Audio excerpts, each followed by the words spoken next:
share, and subscribe, and ring that little bell. Ring the little bell so you're notified when new videos drop. This is a pre-recorded video. It's kind of like live. I do basically the same thing. It's a pre-recorded video. I apologize that it's pre-recorded, right? I've been doing the live streams every day. Firstly, I'm kind of enjoying taking a tail from live streaming. That's very nice. But secondly, I might not be, right? What's going on is this. It's Passover, baby. And it's crazy. Passover for religious Jews is a crazy, crazy time. I spent yesterday, after finishing my live stream yesterday, I had to go and we had to clean off all the countertops in the kitchen and scrub them clean so they can sit for 24 hours. So tonight, I can go over them with a steamer, right? And this is the easier method, and steam them, thus making them kosher for Passover. And that is a drop in the ocean of the... It's basically you've got to spring clean the entire house, but you've got to do it religiously, okay? With a religious fundamental zeal, right? So it's freaking crazy. And the other thing is that my wife does tend to go a little bit crazy for Besa. She wants things as scrubbed can be. So normally she doesn't let anybody else do anything. Fortunately, or unfortunately, she's busy. She's her job's busy, so I'm doing a lot more of it this year. But yeah, so I got all that going on. I don't know, I'm going to have time to stream. However, if I do have time, which I hope so, right? I want to do a Rumble-only exclusive. It'll probably be around 5 o'clock UK time, maybe a bit later. But there's so much stuff I can't talk about on YouTube, right? And the stuff that I really want to talk about. And YouTube just is getting ridiculous. I saw they gave Crowder another strike. So what? Go to Rumble, mate, right? That's where Rumble is doing so much better for me, right? So like, share, subscribe, comment. All those things are very good. Thank you very much. Like, share, subscribe, comment. What else is there? Look in the video. Sign up to my Substack. It's my email newsletter, which I've been promising to give out books on tape, which I'm going to make with deep fake doctors reading them, right? Which sounds very good. If you like that stuff, by the way, check out Dr. Alex's channel. I think he just opened a backup channel, a second channel called the Time Stream, right? So go sub there, because he's really good at it, right? He's really good at getting these AIs to do stuff. His Tom Baker ones is excellent. He's got real Tom Baker reading stuff as well. But that's really good. Anyway, go to the video notes. If you're not on Rumble, get to Rumble. Honestly, genuinely, it's just, YouTube doesn't want diversity of thought. It just doesn't want it, and it really wants a mono thought, and they're going to use whatever they can to get people like me off, which I don't know why. I remember once, one of the only fights I've ever been in, right? I was at Burnt Oak. If you know what Burnt Oak is, a little place in London, a bit of a rough place. I was there at night. I was wearing a Judge Dredd hat, just coming home from a convention, as I recall. I was a young little lad. And this older lad stumbles out of a pub, looks at me, and he says, "Hey, what did you say about my mother?" Then hits me, right? I was like, well, I was a bit taken aback, right? I've never understood why he had to have the line, "What did you say about my mother?" If you just want to hit me, hit me. I mean, I don't understand, like, why are you justifying this to yourself? But okay, it's much the same as that, I think. Anyway, like, share, subscribe, comment. All those things are very, very good. Thank you very much. I'm grateful for everybody doing that. Look, YouTube, if you don't want anybody who doesn't, says the party line, just close all our accounts. Just do it right now. Do it and be done, right? I think that, for me, that would be great, because it'll cause another mass exodus, and Crowder going to go to Rumble is a big thing, but if it causes another mass exodus, I will be ecstatic if they did that, right? That will be what I would call Fan-Dabby Double Dozy, like you liking, sharing, and subscribing. Fine. Let's start looking at the news, right? This is the News Walk video. We go. Doink over there. So this article I picked out because I had to. It's both Avatar and Doctor Who. I've started watching Avatar 2. I'm 20 minutes in. I want to do a series of reviews on it as long as I can watch it. It's so bad. It is so flawed in so many ways. It's so like unsubtle on the nose, like white people are bad, white male patriarchy bad, anybody not white, oh good, right? So they have a little article on Gossip Chimp. I never heard of Gossip Chimp. Latest sci-fi news. Fan proceed to lambast Avatar 2 as Doctor Who showrunner addresses his greatest secret. Ooh. Listen, Rusty Davis isn't known for keeping well, he does keep spoilers, but he's not a secretive guy. That's how I would describe him. Look at this stupid ad. Really? I can't read the article because of the ad, dummies. Fine. Avatar 2, The Way of Water, which is on Doctor Who, but I like ranking on it. Could have fared extraordinarily nicely on the field workplace. That's an enormous... What? Avatar, The Way of Water could have fared extraordinarily nicely on the field workplace. That's an enormous understatement. However, the sequel didn't garner the identical degree of import acclaimed. This can't be written by AI because it makes no sense as its predecessor. You have to have a human to write this bad. Now that James Cameron's longer anticipated, no, it wasn't. It was anticipated for about 5 years, and we all forgot about it. Follow-up has lastly debuted exterior of theaters. Who wrote this shit? Viewers aren't all that impressed with their second viewing. Both. Criticisms are opening up rampant on social media, and some are going far to say far to match the film to a 40-year-old sci-fi blockbuster. What? And different information, Bella Ramsey is celebrating a birthday of her on-screen dad, Pedro Pascal, inviting the remainder of the web to do the identical. The first... God, what the fuck? This is gibberish. This is unintelligible gibberish. We're reading from The Guardian in a minute. So, we're getting us warmed up for unintelligible gibberish. The greatest TV producer in the UK, Rusty Davies, can be staring out of his show-running binge and singing the praises of Ncuti Gatwa's 15th Doctor. So take a look at these beats in our site. Well, that was just the warm-up? No, so okay, that is shocking. Gossip Chimp? What the hell is this piece of garbage? That is shocking. Like, Kangana Ranut criticizes Desi children who communicate Hindu in cheesy second-hand British accent, calls them irritating. Okay. This is the most bizarre website. Amongst the most bizarre websites. Okay, who cares? Let's get some real Doctor Who news. I thought that would be something about Rusty Davies. Apparently not. So here's the big story of the day. Doctor Who's Ncuti Gatwa, top rated Times poll of UK power lists. Smart money. Smart money is on him. I think, yeah, they're right, because I think this is going to be very big. People were very dismayed when they saw the Doomsday trailer. Quite rightly so. It was unintelligible garbage. Not unintelligible. It was very intelligible garbage, but it was garbage. It was just such low quality, and it the fragile Sues.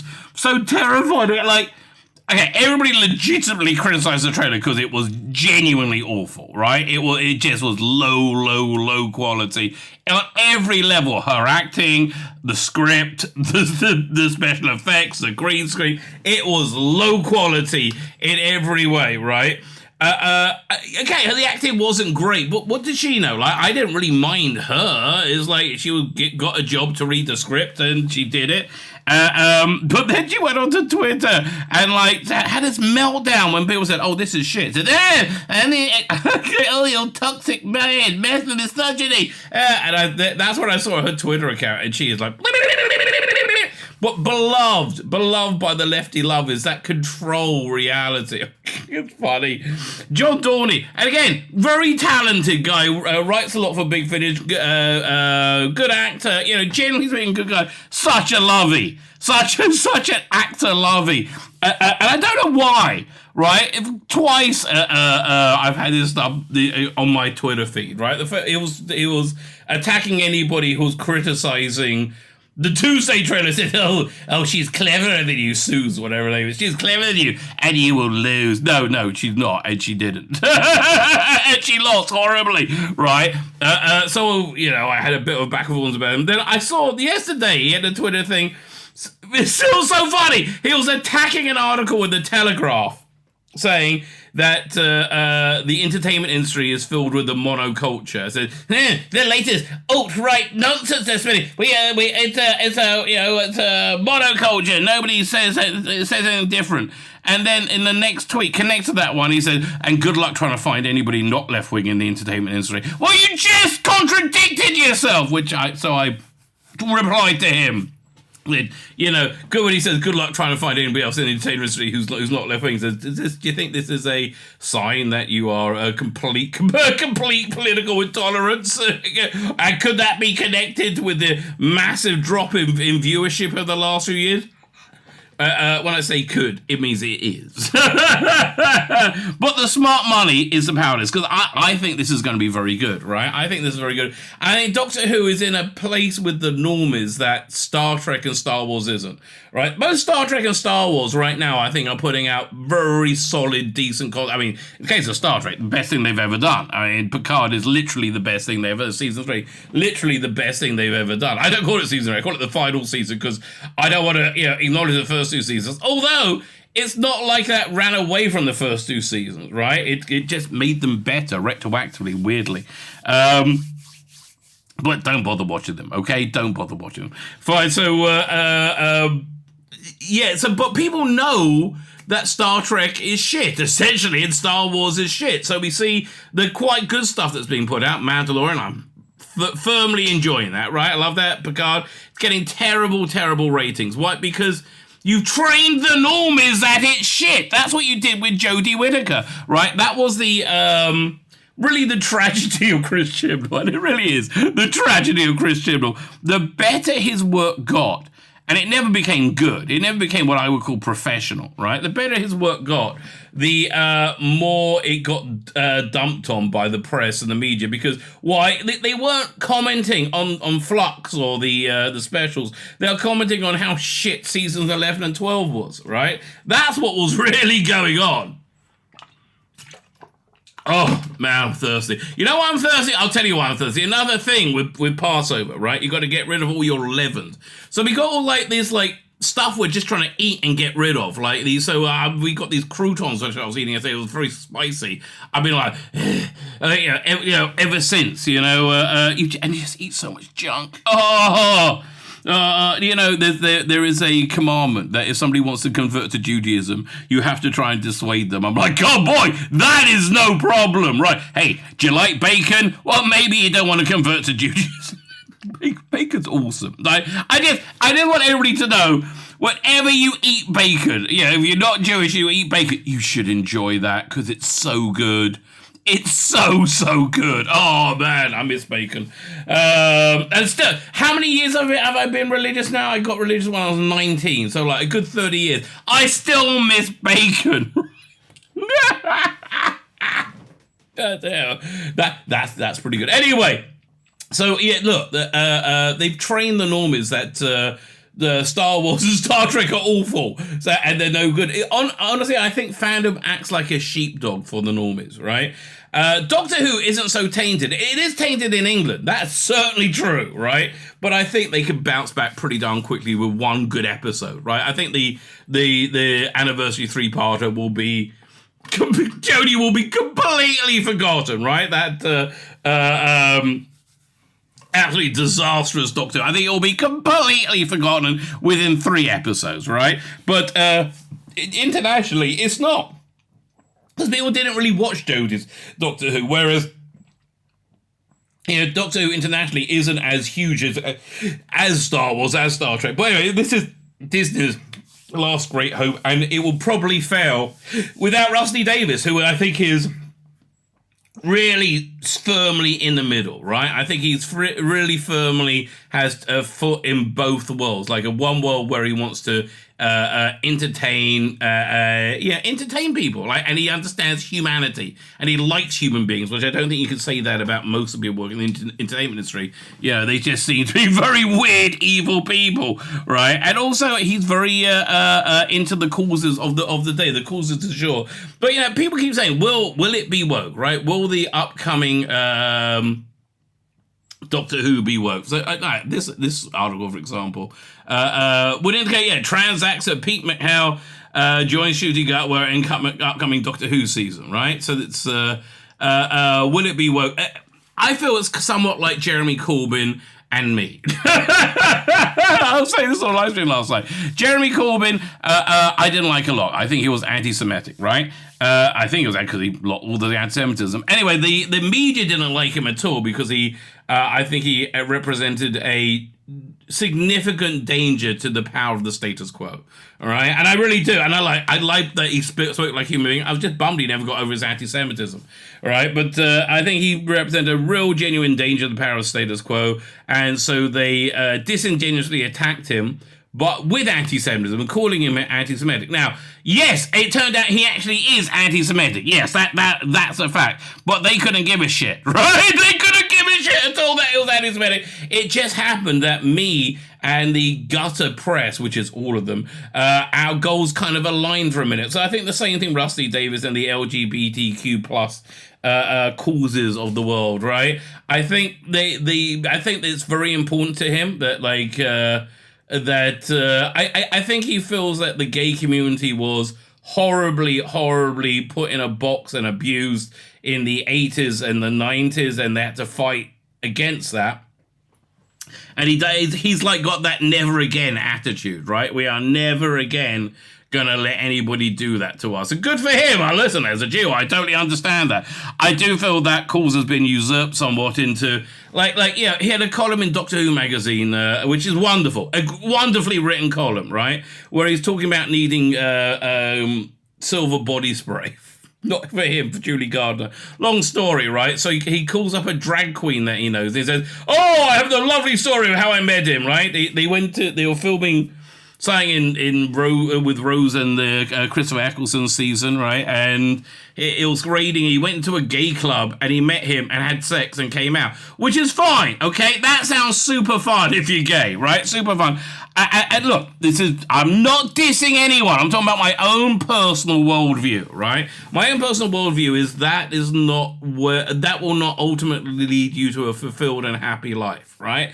And that's a worldview that I would like to instill upon my children, because I love my children and I want the best of them. When my children are they're adults now, right? But whatever they want to do at that point is what they want to do. I have a right as a parent to instill that into my children, and I think that's what certainly the whole drag queen story hour is really coming against, right? Is really they'll come against pretty much anything.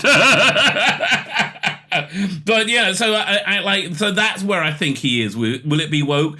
I think it's aligning with his worldview currently.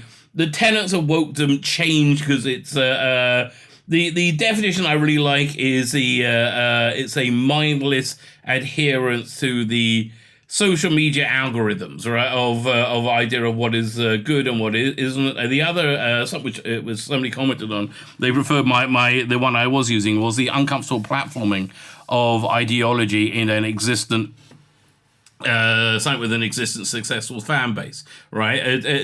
Essentially, people have always said, Doctor Who's been political before. Right, that's true. It's been very good when it's political. I like Happiness Patrol. I like pretty much everything Malcolm Hugh wrote. I like the Paladon stuff. I like all that. I like Doctor Who being political. Even if it's the politics I don't personally share. I like Doctor Who being political. I don't like politics being Doctor Who, which is what Rosa was. Rosa was critical race theory wrapped around a narrative of Doctor Who, right? Because in that story, black people were permanently going to be an abused subclass by white people who will always abuse black people if they have a chance, that's essentially, as I understand it, critical race theory, and I think that's pure evil, wrong, and racist, right? That's what I think. Anyway, that's what I think the episode Rosa was, which explains all the weird plot holes that didn't make sense. Like, if you haven't seen it, it was this guy had this thing to come back in time to stop Rosa Parks. Come back in time from the 50th century to stop Rosa Parks needing to move on her bus for white people, right? And thus the civil rights movement would never happen. Like, never ever happen, right? Because white people are just the worst ever. it doesn't make any bloody sense, but that's why. Whenever we see something that doesn't make any bloody sense, that's why. Anyway, so back to this story, right? So, yeah, look, smart money is on Ncuti Gatwa because I think it's going to be huge beyond huge. I think it's going to be massively entertaining. I think it's going to have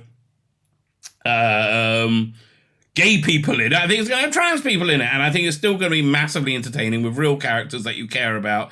And I think it's going to be huge. I think it's going to be huger than we can possibly imagine, which is going to be great, right? And I think Shooter's going to be very, very good in it. I think it's going to, win hearts and minds. I honestly, I think Doctor Who's going to be like as big as it was in the 70s with Tom Baker, just globally, right? I really think that's what's going to go down. Anyway. Let's read the story. Doctor Who star Ncuti Gatwa tops Radio Times UK TV power list. Actor soon to step aboard the TARDIS pips Alice Oseman and Hugh Edwards named the most powerful person on British television. Man, blind. The most powerful person. That's impressive. Really? I would say Rusty Day was more powerful. But then again, okay, this is the fantasy world I live in, right? I just think, because I think he's good, I think he's got an incredibly strong track record, he can get anything greenlit anytime he wants, and that is not true. Apparently, you had to struggle to get It's a Sin on. He didn't think anybody would want it. One of his best things he's ever done. So Doctor Who star Ncuti Gatwa has been named the most powerful person on British television, beating broadcaster Hugh Edwards, don't know who he is, to the top spot. The 30-year-old actor, top rate. I mean, I can see this next year. This year is huge, right? Powerless after rising to prominence in his role at Eric on Netflix Sex Education and being set to debut as a doctor at the end of this year. Gatwa, who said the accolade was bloody lovely. Okay. Beat the Duke and Duchess of Sussex. Well, maybe, I don't know why you got in a fight with them, baby, but, maybe keep the fisticuffs to itself. Who were ranked 15th. Oh, just beat them in the awards. Didn't literally beat them, right? Ranked 15th, and Edwards, who placed as a runner-up after announcing the death of the Queen last year. Okay, I didn't know that. I didn't know he announced that. Making up the top 5 are Heartstopper writer Alice Oseman. Oh yeah, people loved Heartstoppers. In second place, White Lotus creator Jennifer Coolidge. I've never seen that. In White Lotus creator Jennifer Coolidge in fourth, and House of the Dragon breakout star Emma Darcy in fifth. It's because she's trans. Okay, I hate to be the one to say it, because she was fantastic in that, right? But I believe that if you're of a protected status, you get treated differently, right? I think it's the way world always has been. If you're an attractive person, you get people treat you better, and you just do because people like attractive people, right? It's just the way it is. Why do you think movies are basically only attractive people, right? Gatwa said being recognised for this is just bloody lovely, innit? Okay. Let alone being on the Radio Times Top 100 list. TV is on fire at the moment, and so not in a good way, mate. I think they're having a bit of a rebuilding year. And so to top the list as well feels extra cool. The Titans have topped the list before. People such as Rossi Davis, Michaela Cole, Jodie Whittaker, Phoebe Waller-Bridge, Olivia Colman, are all inspirations to me. How is Jodie Whittaker an inspiration to you? Oh, I know. You're thinking, I better not do that. There we go. Wrong inspiration to me, and their work is saying don't aspire to Jodie or Phoebe Waller-Bridge for that matter. Blimey, talk about one-trick bloody pony. Michaela Cole, I never saw that thing that everybody loved. All the lovies loved. The John Dorneys of the world loved it. And it's okay for us to disagree, but boy, I wish they would be able to talk to each other as well, talk to us as well. They're just really great storytellers above all else, and that's all I could really want to do. Doctor Who screenwriter Davis, who topped TV Power List last year, said on Gatwa's win, sometimes you've got a secret and you hold it close to your chest and let it burn because the secrets are so delicious. I've got that right now because my secret is seeing Ncuti Gatwa and Millie Gibson on the run to Doctor Who. I am so jealous of you, mate. Yeah, that's a good secret. I bet they're great. Honestly, I think they're going to be great. Okay, I did really do. And if I'm wrong, I'm wrong. Look, if you're not new to my channel, you know I have zero problem admitting I'm wrong. I don't know why people do, right? I really don't know why people are like terrified of saying I was wrong. Like, no, don't say, no, you were wrong. No! People are crazy. Or maybe it's just me, or maybe it's both of us. I can promise you a completely new doctor, a doctor utterly faithful to the 6 years that came before. Seeing as we heard stuff like that before, every day I was talking about the righteous. Every day he sees the righteous and go, oh my God, this is so good. I believe him, right? I do believe him. I hope he's telling the truth, but I believe him. Completely new doctor here saying utterly faithful to the 6 years came before. Soon the secret will be out and we'll all be dancing. Okie dokie. The annual Radio Times TV 100 power list of celebrities. The standout talents on screen and behind the scenes responsible for landmark moments in 2022. 2022 was not a good year for TV, mate. Okay. It's compiled by leading figures from across the creative industry, including BBC Director of Content Charlotte Moore, who praised Gatwa's incredible dynamism and boundless energy. Let me tell you, Charlotte Moore, my guess is, I think the only thing that she really loves about Ncuti is that he's black, right? I don't think they give a damn about anything else, okay? Exactly like the press with Jeremy Corbyn. They didn't really care he was anti-Semitic, right? No, they just thought, oh, that's a good stick to beat him with, even though it happened to be a true one. Which is, strange yet true. Fine.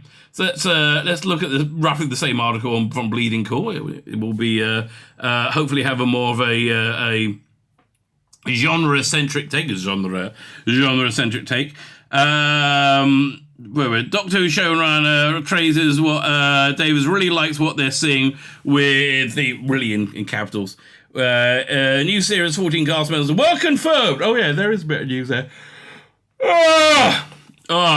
With a lot of our Doctor Who attention span being preoccupied with the BBC's upcoming 60th anniversary and event and Christmas special, it's nice to be able to take a break and focus on a little further into the future.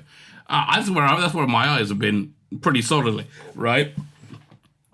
And what better occasion to have an excuse to see how showrunner Rusty Davis, new Dr. Ncuti Gatwa, and companion Millie Gibson are doing in the new series of adventures than the Radio Times Top 100 2022 list in 2020. Fine. So with the list going live today, we've learned that Gatwa has topped the list. I mean, that's really very impressive, right? It really is very impressive. Gatwa's topped the list of the people who've changed the entertainment landscape for positive over the last year, with industry experts from places like Sky, the BBC, and more contributing. Well, that may taint it. But I had a great idea of how to overnight fix British politics. Like, British politics is a total, complete mess. You know how you fix British politics? You ban anybody with higher education, right? Anybody whose education went above A-level level, they can't be in politics, right? Get the working classes. That's what I'm saying. You want the working bloody classes running the country, right? The working classes are always right. I hate to tell you this, they are always right? My biggest takeaway of the last few years is it's so much easier to dupe people who think they're intelligent. They're just so much freaking easier. It's extremely cool.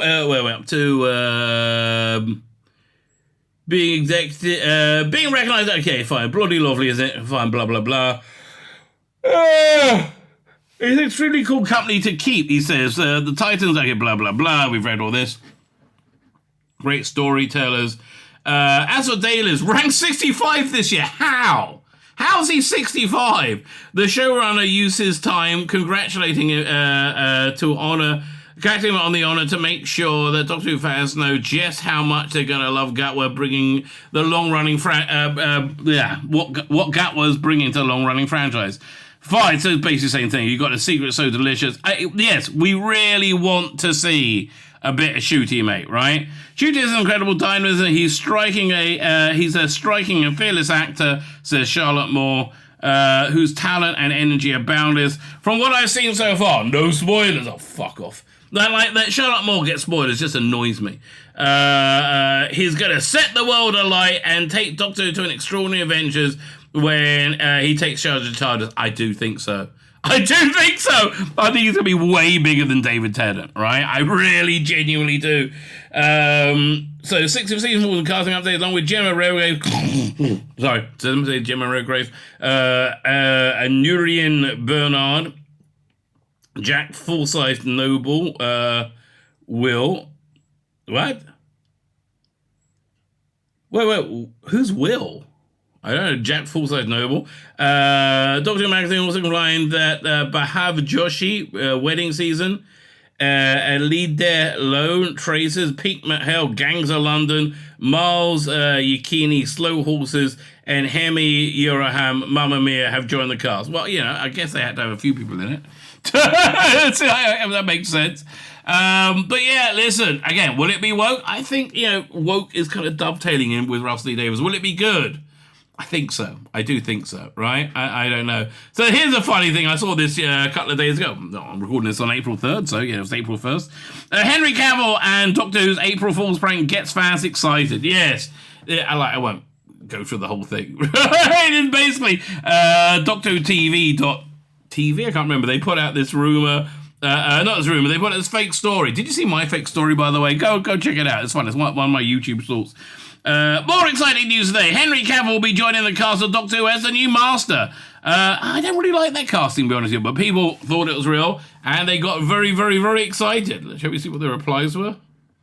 Let's have a look. Is this true? Obviously, April Fool's. Some people getting it. Okay, now, add this to the unit spin-off. Freema official backers Martha. That's probably true. More believable than him, continuous Superman. Sadly true. Anyway, yeah. No, it was a joke. It was a fun joke. I like that one. I like it. This, however, isn't a joke, and it's a bit weird, right? It's a bit weird until you factor in we're dealing with television executives. Television executives are, of course, morons, right? They are complete and total knuckle-dragging morons. And those are complete and total knuckle-dragging morons. I said, you know what? We had a really good, successful TV show, right? And then called Doctor Who. And then we completely ruined it with one piece of casting. What was that one piece of casting? Jodie Whittaker, right? Now, was it totally her fault? No, Christian was also awful. So, what's the definition of insanity? Doing exactly the same thing again and expecting any different result. Although it might be different this time. Let's read the story. Guess who's back? Yeah, Jodie Whittaker. Former Doctor Who signs up for sequel to hit BBC drama. This'll be... Okay, this is the perfect example. Is she going to tank this show, right? Former Doctor Who star Jodie Whittaker is going from Time Lord to doing time in a sequel to the BBC One drama, jail drama. So that was freaking awesome, right? Jimmy McGovern, Sean Bean did it. Really, really, really good. And I think it really centered on Sean Bean's performance, which was fantastic. Now, Jodie Whittaker's performance as the Doctor was awesomely awful, right? It was, awful in the way no one could ever imagine how awful it would be. It was unbelievably bad. And that's because I don't think she could imagine the role, and nobody really explained it to her, right? Now, she could probably be able to imagine this role, so she should be able to do it. But this is one we're really going to see what kind of actress she is. If she tanks the ratings for this, she is box office poison at that point. Yeah. What can I say? The actress handed over the keys of the TARDIS last year and will now be getting locked up in her first... This is her second major role since quitting the Beebs sci-fi classic. She played the role of Mother in the Independent, newspaper Independent, did a drama about the worries and terrors of online safety for children. Yes, don't let your children online, it's not safe. Bring them to a drag story hour. That's totally safe. Nothing can go wrong with that whatsoever. It's like putting trans women in women's prisons, right? No one's going to get raped and get pregnant. That's not going to happen over and over and over again. Okay, I'm on YouTube still. Can't talk about this any further. Fine. We're now beginning locked up in the first minutes in Cleveland BBC sci-fi drama. Fine. Time will be set in a woman's jail where Jodie is an inmate. It's the same type of central role taken by Sean Bean in the first series. 21 to critical acclaim. Good luck, darling. Getting. Oh God, what's it gonna be like? What is this gonna be like? TV Inside said, this is a fantastic role for Jodie. Yes. I mean, literally, anything's a fantastic role for Jodie. And if she's able to do a not awful job with this, she might well save her career, right? However, if, right? That's a kind of a big if. Playing a prisoner banged up behind bars is so massive departure for her, given that she became best known for playing a heroic figure who roamed the universe. No, she became best known for destroying that figure, right? Do you think she became well known for that? She became, hated for that. But that's exactly the sort of challenging part that Jodie wanted. Because it's all about what she wants, right? That's the only thing that bloody matters. What Jodie Whittaker wants. That is the all-important thing. Do I have the ratings thing? Let me see if we can pull it up. Hang on. There we go. Doink. That should open up. Yeah. Right. Not good. Right. Not good. The Jodie Whittaker. And there's two peaks. First one is Captain Jack. Second one is David Tennant. But other than that, it's a complete slide to nothing. What they do, I wonder, is Jimmy McGovern writing this? Because, man. Okay, that's the sort of challenging part you wanted. Well, really, darling, given your track record, I wouldn't go for challenging parts. Right, I'll go for parts that you can perhaps pull off. Right, but she handed over to David Tennant, for a couple of weeks, her former co-star on ITV, Whodunit Broadchurch, during her last outing in October. In February, it was announced that Jodie would appear on the Paramount Plus drama called One Night, about three friends who struggle to cope with traumatic events in their lives. But let me guess. Women are out together enjoying an innocent, carefree night, and then they're evilly attacked by the white male patriarchy. Maybe they're wearing red hats. That could be. And they fight back and they kill them, and then they have the guilty secret of the rest of their lives. I have no idea, but I think that's what it is, right? I think that's what it's going to be. She'll be hoping the next Helping of Time, also written by Jimmy McGovern, repeats the success of the first, which features Stephen Graham as police officer Eric Manali. Well, the biggest thing against that happening is you, darling, right? Because everything else is lined up. Successful series, good writer, right? Let's see. Now we get to really see if she is, TV box office poison, right? The drama won a cluster of awards, the two BAFTAs, Best Actor and Best Miniseries. Okay, I can't wait to see how this is going to go. The film in the second series is expected to start this spring, although it will not reach our screens until early next year. BBC could decline comment. Yeah, we declined to comment on this completely awful actress that's going to destroy another one of our shows. Because there's male hell at panel pacing. Tele-panel shows have changed a lot since... Okay, whatever. This is a different story. Fine. So Jodie got a job. Well done, Jodie. Oh, aren't you clever, little Jodie? Ecky thump. Fine. So what else we got here? We got BBC boss and Ncuti Gatwa will set the world alight. Is this Charlotte Moore saying the same thing? Charlotte Moore saying exactly the same thing, right? Rusty Davis, Newbot Fate, yeah, saying exactly the same thing. And again, listen, completely authentically Doctor Who, but completely different is the best of Doctor Who's, in my mind. Again, Tom Baker, John Pertwee, Patrick Troughton, completely different, completely Doctor Who, right? New Fate will soon all be dancing. Okay, fair enough. So this is from a lengthy interview in Doctor Who magazine. I'm going to be going over this on my live stream on Tuesday April 4th, right? Or be 5 p.m. UK. But they talk a lot about the TARDIS in it. Doctor Who directors detail new church-like TARDIS interior. Well, we know they have drones flying inside it to get shots because Ncuti moves around so much that they that they needed that to sort of capture his performance, which I can't wait to see. I really can't wait to see. But yeah, so what TARDIS is David Tennant going to be flying? Because they only just finished building this thing. Rachel Talali said, look, I've been on contract for like 4 months, and they've been building it the entire time. They just finished before I finished building it.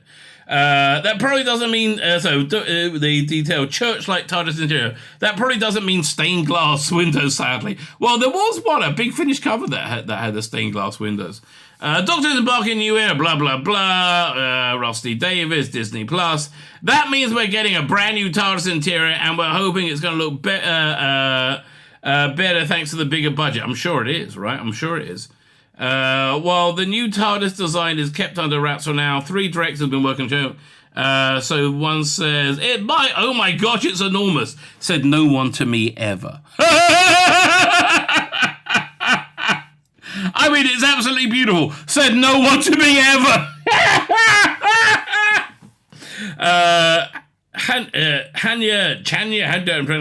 Hanya button tees. It's sort of church-like in scale. I mean, it's huge. It's huge. Again, said no one to me ever.